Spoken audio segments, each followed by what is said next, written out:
ഇന്ന് ഞാൻ ഉണ്ടാക്കാൻ പോകുന്നത് മുരിങ്ങക്കായ മസാലക്കറിയാണ്. അതിനുവേണ്ടി 2 മുരിങ്ങക്കായ ചെറിയ കഷ്ണങ്ങളാക്കി മുറിച്ചത്, തക്കാളി ചെറിയ കഷ്ണങ്ങളാക്കി മുറിച്ചത്, പച്ചമുളക് പേസ്റ്റ്, ഉള്ളി ചെറുതായിട്ട് അരിഞ്ഞത്, മുറി തേങ്ങ ചരുകിയത്. ഇനി തേങ്ങ എണ്ണയിലിട്ട് വറുക്കണം.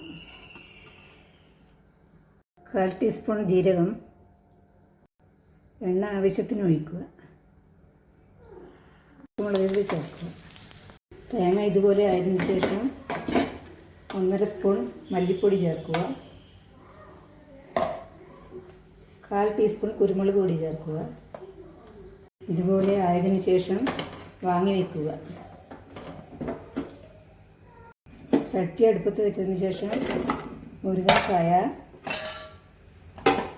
തക്കാളി, ഉള്ളി ചെറുതായി അരിഞ്ഞത്, ഇഞ്ചി പച്ചമുളക് പേസ്റ്റ്,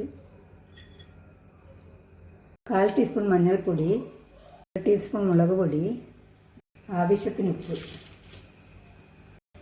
ആവശ്യത്തിന് വെള്ളവും ചേർത്ത് വേവിക്കുക. ഈ തേങ്ങ മിക്സിയിലിട്ടിട്ട് നല്ലതുപോലെ അരച്ച് കൊണ്ടുവരിക. കൊഴുപ്പിന് വേണ്ടി ഒരു ഉരുളക്കിഴങ്ങ് കഷ്ണമാക്കി മുറിച്ചത് ഇതിൽ ചേർക്കാവുന്നതാണ്. കുറച്ച് പുളിവെള്ളം ചേർക്കുക.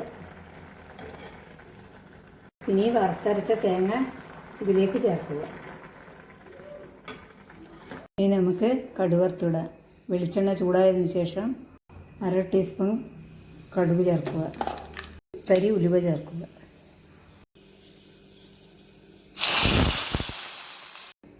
കറിയെല്ലാം തയ്യാറായി. നല്ല ടേസ്റ്റിയാണ്. ചപ്പാത്തിക്കും ചോറിനും ദോശക്കും എല്ലാം നല്ലതാണ്.